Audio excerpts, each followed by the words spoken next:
Na aula de hoje, nós iniciaremos os estudos sobre funções reais, ou seja, funções cujo domínio são os números reais e o contradomínio também são números reais, né? Portanto, que essas funções possam ser representadas no plano cartesiano, né? No plano R2, onde eu tenho uma reta real no x, no eixo real, né? E uma reta real no eixo y, né? Bom, quais são as vantagens de estudar as funções reais, né? As funções reais, elas seguem determinados padrões em que a gente pode, então, modelar mais facilmente situações práticas através delas e encontrar padrões, né, para todos os tipos de funções, né? Então, as funções reais, elas são funções de determinados tipos, né? E o primeiro tipo de função que nós estudaremos são as funções afim, ou função polinomial do primeiro grau, que é o nosso objeto de estudo na aula de hoje. Bom, vamos primeiro começar com situações e o nosso objetivo aqui é tentar encontrar um padrão nessas situações. A situação 1. Nós temos aqui 4 amigos que foram almoçar em um restaurante de comida por quilo. A tabela a seguir mostra os resultados das pesagens do almoço e o valor que cada um pagou. Nós precisamos, então, descobrir qual o preço do quilo de almoço nesse restaurante. O que nós temos aqui? Bom, um deles, o peso de comida em grama, né? Ele consumiu ali 372 gramas, né? E o valor que ele pagou, 16,74. Outro pesou 470 gramas e o valor pago, R$ 21,15. O outro, 512 gramas e o preço pago, R$ 23,04. Outro, 540 gramas e o preço pago, R$ 24,30. Como é que a gente pode fazer para descobrir o preço por quilo, né? Bom, aqui a gente consegue primeiro descobrir o preço por grama, né? Então, a gente tem aqui o valor total pago e o quanto pesou o prato, né? Então, a gente pode fazer o valor pago dividido pelo peso em gramas, né? Então, Diana, qual que eu escolho, então, né? Qual desses valores aqui eu escolho? Qualquer um deles, né? Então, por exemplo, se eu fizer aqui R$16,74 dividido por 372, eu vou ter o preço por grama, né? Assim como se eu fizer o 21,15 dividido por 470, né? Assim como eu fizer o R$23,04 dividido por 512, assim como eu fizer o R$24,540 dividido por 540 gramas. Independente de qual deles, o valor, né, essa divisão entre o total pago e o total de peso sempre vai ser um valor constante, igual a R$ 0,045 por grama, né? Vamos lembrar aqui que aqui o preço era a tarefa era a gente descobrir o preço por quilo, né? O preço por 1 quilo. Bom, nós sabemos que 1 quilo são 1.000 gramas, né? Então, se cada grama custa 0,045, se eu quero saber, então, o preço para 1.000 gramas, eu vou multiplicar isso aqui por 1.000. Lembra que multiplicar por 1.000 eu andar com a vírgula 3 casinhas para frente, né? Porque 1.000 tem 3 zeros. Então, eu vou andar 3 casinhas aqui para frente e vai ficar depois do 5. Então, o preço por 1.000 gramas vai ser R$ 45, ou seja, o preço por quilo é R$ 45. E se a gente quisesse, então, fazer uma maquininha, né, em que eu inserisse o total, o peso em quilogramas total, e ela me devolvesse o preço. Como que funcionaria? Bom, eu insiro X, né, o preço, o peso, né, em quilogramas, e eu quero que ela me devolva o preço P. Bom, se o peso está em quilogramas, é só multiplicar o 45 por quantos quilos eu comi, né? Então, vai ficar 45 vezes X, e isso vai me devolver o preço, né? Porque, ó, o preço depende de quantos quilos pesou a minha refeição, né? E como que é essa dependência? Bom, o total que eu vou pagar é 45 vezes o peso em quilogramas. A situação 2. Em certa cidade, os taxistas cobram R$ 2,50 a bandeirada, mais R$ 1,50 por quilômetro rodado. como é possível para um passageiro determinar o valor dessa corrida? Então, por exemplo, se eu só entrar nesse táxi, né? Eu estou nessa cidade, eu vou entrar nesse táxi. Quanto que eu vou pagar? Bom, eu não andei nenhum quilômetro, mas eu vou pagar a bandeirada, R$ 2,50, a taxa fixa, né? Bom, se eu andar 1 quilômetro, o que eu vou fazer? Eu vou pagar a bandeirada, R$ 2,50, mais R$ 1,50, porque eu andei 1 quilômetro, isso vai dar 4. Bom, se eu andar 2 quilômetros, eu vou pagar a bandeirada, R$ 2,50, mais 2 vezes R$ 1,50, né? R$ 1,50 por quilômetro rodado. Então, vai ficar 2 vezes R$ 1,50, 3, né? Mais R$ 2,50, R$ 5,50. Então, se eu andar 2 quilômetros, eu vou pagar R$ 5,50. Bom, se eu andar 3 quilômetros, eu vou pagar a bandeirada, R$ 2,50, que é fixo, mais 3 vezes R$ 1,50 por quilômetro rodado, né? Então, vai ficar 3 vezes R$ 1,50, R$ 4,50, mais o R$ 2,50, R$ 7,00. Bom, como que é? O valor que o passageiro paga depende de quantos quilômetros ele roda com esse táxi. E como que faz essa dependência? Bom, o valor Y que ele vai pagar depende do valor X de quilômetros que ele rodar. E como que é essa dependência? Bom, ele paga R$ 2,50 fixo, mais R$ 1,50 por quilômetro rodado. Não é isso que a gente fazia? Por exemplo, quando eu quis calcular quanto que eu ia pagar ao andar 2 quilômetros, que eu fiz 2 vezes R$ 1,50 mais o 2,50 da bandeirada, não é isso? Bom, então, essa função, ela é modelada, essa situação, né? Pode ser modelada por essa relação, né? Y igual a 2,50 mais 1,50 vezes x, né? É claro que aqui o x não vai poder ser negativo e tudo mais, não estamos tratando ainda especificamente de funções reais, né? Estamos estudando aqui funções que podem ser, que modelam determinadas situações. A situação 3. Considere uma padaria que venda pãozinho por unidade, tá? Então, aqui a gente está trabalhando um determinado pão, tá? Esse pão é vendido por unidade, não por quilo, diferente do pão francês. E o preço de cada um desses pãezinhos é 15 centavos. Considere a tabela a seguir, sendo x o número de pães e y o valor pago pelos pães comprados, né? Então, se eu comprar um pão, eu vou pagar 15 centavos. Se eu comprar 2 pãezinhos, 30 centavos. 3 pãezinhos, 45 centavos. Qual que é a relação, né? Claro que o valor que eu vou pagar vai depender do número de pãezinhos que eu consumir, né? Que eu comprar. E como que é essa dependência? Bom, o valor que eu vou pagar é 15 centavos vezes o número de pãezinhos, ok? Bom, o que essas 3 situações têm em comum? Olha, essas 3 situações têm em comum que eu sempre tenho uma mesma variação no x, né? Então, olha, aqui, se eu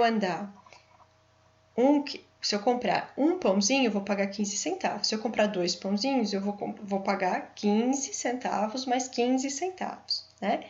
Se eu comprar 4 pãezinhos, eu vou fazer 4 vezes o 15 centavos e assim por diante, né? Então, esse aumento, ele é proporcional, né? Quanto mais pãezinhos eu comprar, eu também vou pagar mais, nesse caso, eu tenho uma relação crescente, uma função crescente, né? Então, quanto mais pãezinhos eu compro, maior é o valor que eu pago, mas esse valor, ele é um valor proporcional, né? Então, se eu comprar 4 pãezinhos, né, eu vou pagar 60 centavos. E se eu comprar 8 pãezinhos, se eu comprar o dobro, eu vou pagar também o dobro, vou pagar R$ 1,20, né? Aqui, na situação do quilômetro rodado também, né? Então, bom, se eu aqui andei, mas aqui a gente não tem a relação tão direta porque a gente tem essa taxa fixa, né? Mas, bom, o aumento aqui que eu pago por quilômetro é sempre proporcional, né? Então, por exemplo, se eu andar 2 quilômetros, eu vou pagar R$ 3,00 mais a taxa fixa, R$ 2,50. Bom, se eu andar 6 quilômetros, né? Se eu andar o dobro de quilômetros, então se eu andar 6 quilômetros agora, eu vou pagar também o dobro, né? Então, aqui, se eu andar 2 quilômetros, eu pago R$3. Bom, se eu andar o dobro, se eu andar 4 quilômetros, eu vou pagar o dobro, R$6, né? Mais a taxa fixa, certo? E a mesma coisa aqui para o preço da comida, né? Se eu pegar o dobro da comida, eu também vou pagar o dobro. Percebe também que o expoente do x, né? O formato, a gente sempre tem o x ali, e o expoente do x sempre não tem nada, ou seja, significa que o expoente é sempre 1. Então, por isso que essas funções são chamadas de funções polinomiais do primeiro grau, né? Eu tenho x, certo? E o expoente do x aqui é 1, quando não tem nada é 1. E também essas funções, né, são chamadas, em alguns casos, de funções afins também. Mas sendo mais criterioso, funções afins seriam somente nesse caso, onde eu não tenho aqui esse termo da taxa fixa, ok? Mas para nós vai ser indiferente. Função polinomial do primeiro grau ou função afim vai ser sempre a função que vai dos reais para os reais, ou seja, uma função real, em que essa função tem sempre essa carinha, f de x ou y é igual a x mais b, onde a e b são números reais e a é diferente de zero, certo? Então, uma função polinomial do primeiro grau sempre tem essa carinha, y igual a x mais b, certo? Nesse nosso exemplo, quem seria o a? Bom, o a é o coeficiente que multiplica o x. Nesse caso, o nosso coeficiente é o 15 centavos aqui. E quem é o b? B é o número que aparece sozinho, não é isso? Ó, b é o número que aparece sozinho. Nesse caso, não aparece ninguém, então significa que o b é 0. Bom, nesse caso, é uma função afim, é uma função polinomial do primeiro grau? Sim, porque o expoente do x é 1, o maior expoente do x ali é 1. Quem é o a? Quem é o número que aparece na frente do x? 1,50. Então, o nosso a é 1,50.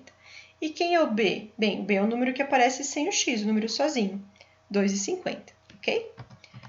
Bom, como é o gráfico de uma função afim? Bom, se a função afim ou a função polinomial do primeiro grau é uma função real, então o domínio são os reais e o contradomínio também são os reais.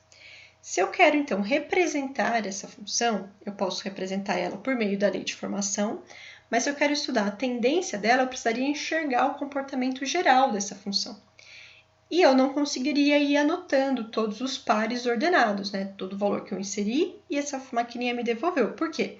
Porque aqui o meu domínio são todos os reais, um conjunto infinito, né? Então, eu poderia passar a vida toda anotando ali que não conseguiria terminar, não daria conta de terminar quem são todos os números reais, né? É um conjunto infinito. Então, como que eu posso fazer para estudar o comportamento dessa função sem que eu precise fazer todos os pares ordenados que eu não vou conseguir fazer? Bom, a gente pode representar essa função por meio do seu gráfico. Lembra que o gráfico, né, a função, o que ela é? A função, ela é uma relação, né, do valor que eu estou inserindo e o valor que está me devolvendo, o valor que eu estou inserindo e o valor que está devolvendo. Então, essa relação de valor que eu insiro e me devolve, ela é uma relação de pares ordenados, né? Onde o valor que eu estou inserindo é x e o valor que está me devolvendo é y. Onde que eu posso representar pares ordenados? No plano cartesiano, né? O plano cartesiano, então, eu tenho aqui uma reta dos reais, uma reta real, onde eu tenho, então, todos os números reais representados aqui, e uma reta real aqui perpendicular a essa reta inicial, né? Essa reta horizontal a gente vai chamar de x, eixo x ou eixo das abscissas, tá? E essa reta aqui vertical, perpendicular à reta horizontal, a gente vai chamar de eixo y ou de eixo das ordenadas, né?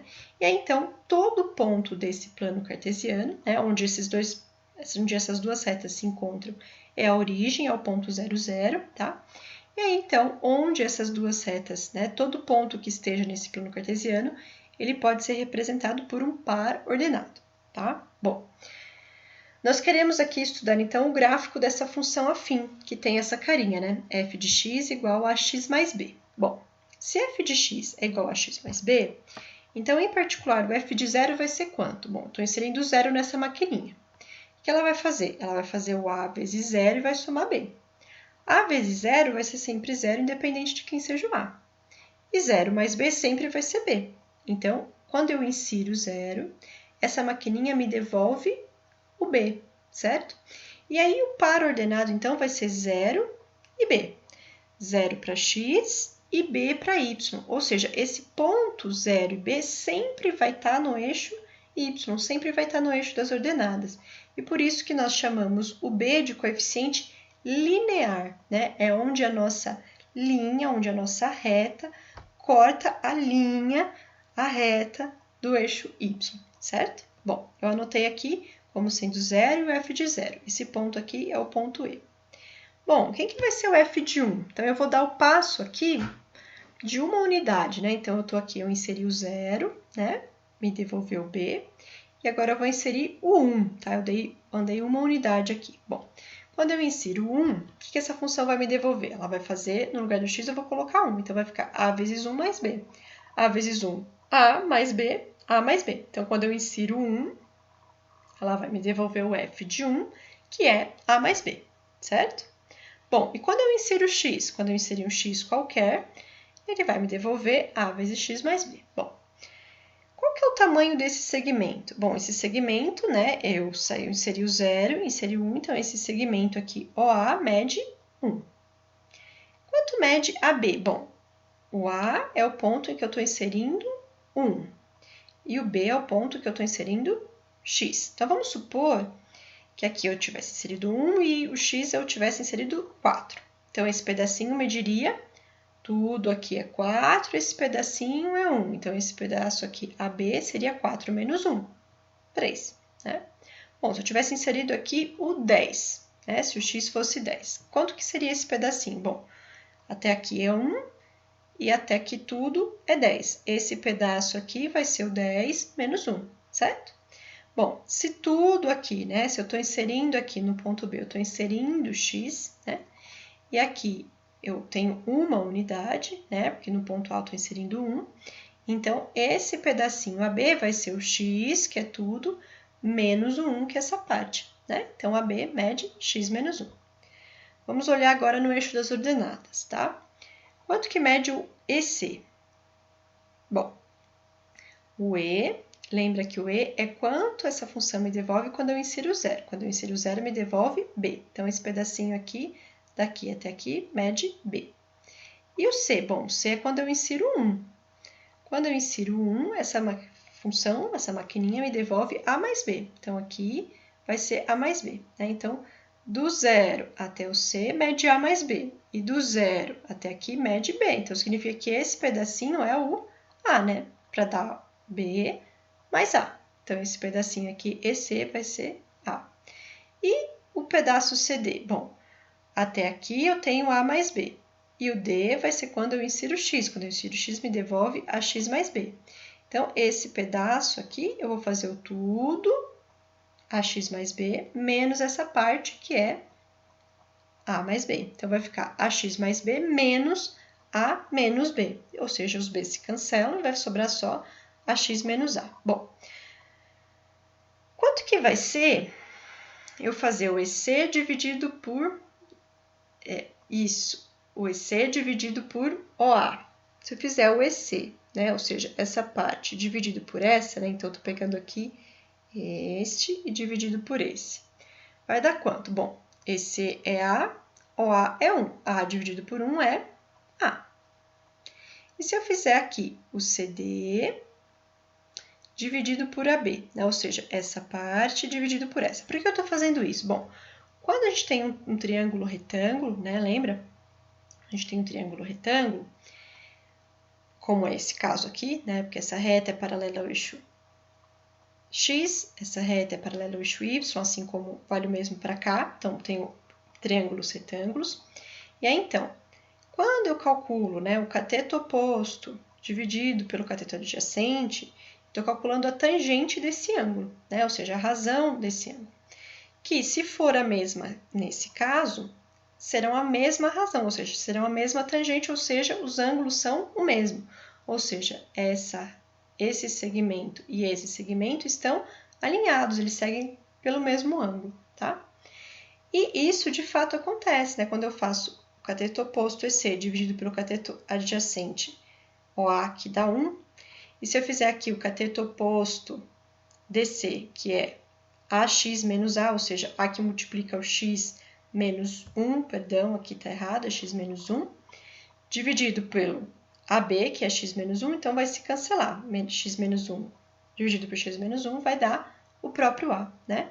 Então, nós temos que esses triângulos aqui são triângulos que são semelhantes, ou seja, esse ângulo e esse ângulo são iguais. A gente tem aqui dois lados que são proporcionais e um ângulo entre eles, um ângulo reto que é congruente. Então, esses triângulos são semelhantes, ou seja, esses ângulos aqui em E e em C são iguais, ou seja, aqui de fato esses pontos estão alinhados com uma reta. E isso vale para qualquer função, né? Ou seja, qualquer função afim tem como gráfico uma reta. Bom, como eu disse, né? Então aqui, quem que é esse A? Esse A é sempre essa divisão, né? Do cateto oposto dividido pelo cateto adjacente, ou seja, é a tangente do ângulo de inclinação dessa reta. E então, por isso, o A vai ser o nosso coeficiente angular, né? Então, o A é o coeficiente angular, ele vai determinar o quão inclinada está a nossa reta. Quanto maior o A, maior a sua inclinação, né? E é assim, quando o A for positivo, significa que a nossa reta é crescente, a taxa é positiva, ou seja, o que significa a função ser crescente? Conforme eu aumento o x, o y também aumenta. E se o A é negativo, ou seja, a taxa de crescimento é negativa, a função é decrescente, ou seja, conforme eu aumento o x, a função, o y que ele vai me devolvendo, vai decaindo, vai diminuindo.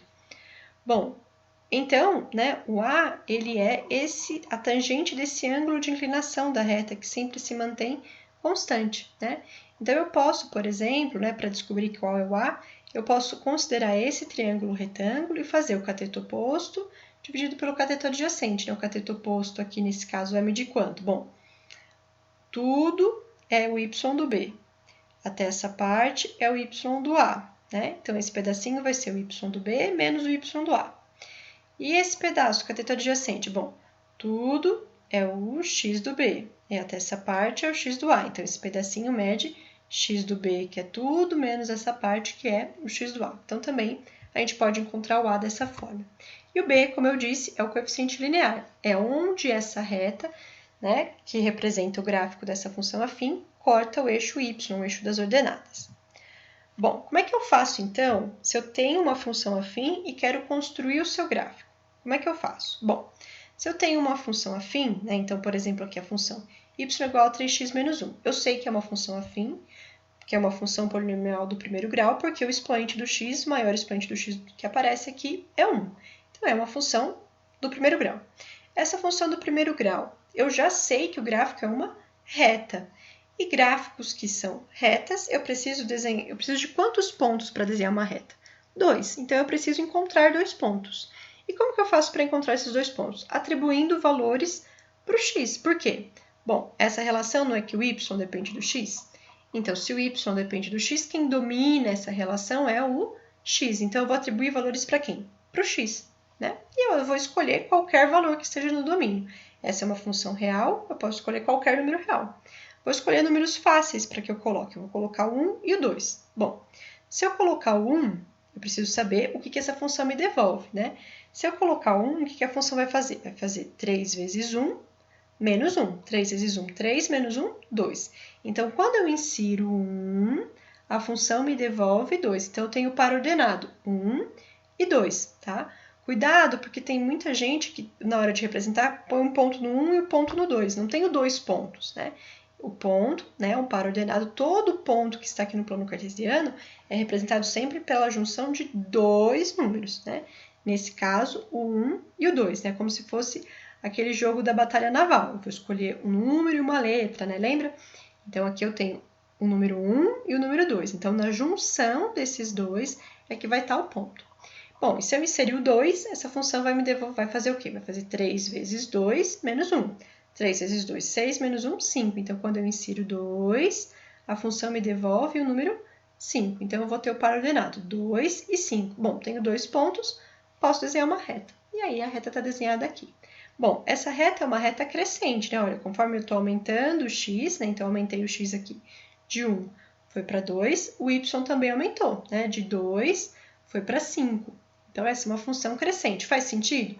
Bom, faz sentido, porque o coeficiente angular aqui, quem é? 3. 3 é positivo e, portanto, a função tinha que ser, de fato, crescente. Aonde o gráfico dessa função vai cortar o eixo y? Bom, vai cortar o eixo y no coeficiente linear aqui, que é menos 1. Faz sentido, porque o gráfico está indo aqui para baixo, né? E o contrário, e se eu dou o gráfico e quero saber qual é a função que está representada naquele gráfico? Isso é possível? Sim, é possível. Então, por exemplo, aqui a gente tem uma reta que passa pelos pontos 0 e 1, e 2 e 5. E eu preciso encontrar a função que representa esse gráfico. Bom, é uma função afim, então é uma função também do tipo y igual a x mais b, ou f de x igual a x mais b. Bom, eu tenho duas formas de resolver esse exercício. A primeira é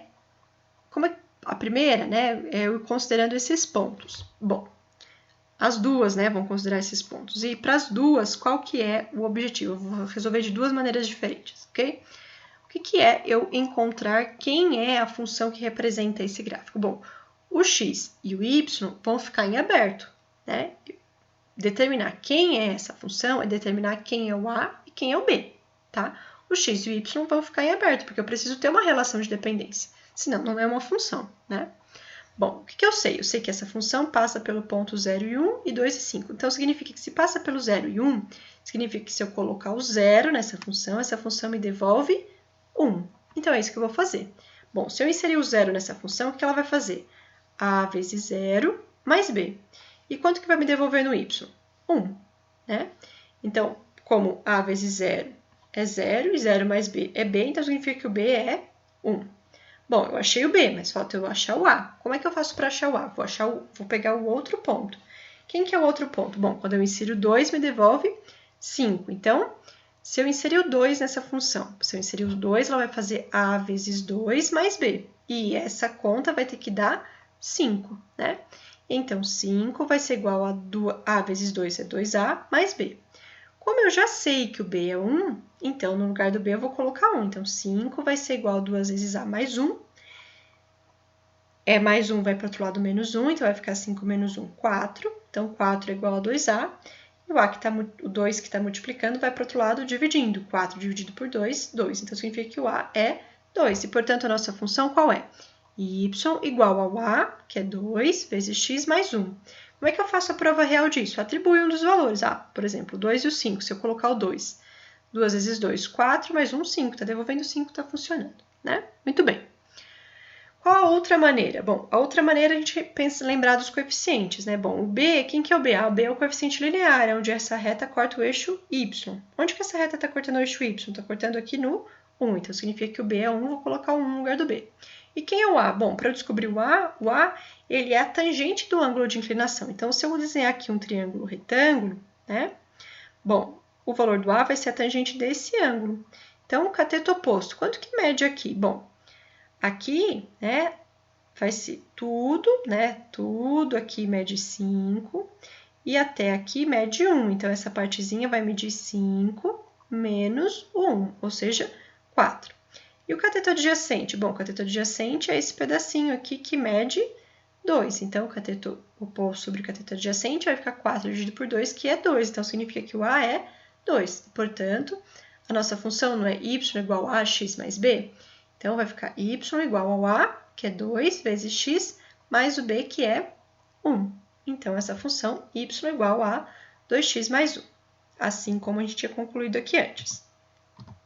Bom, agora eu deixei alguns exercícios para que vocês possam se aprofundar um pouquinho mais no que nós falamos hoje sobre funções afins. Um bom trabalho!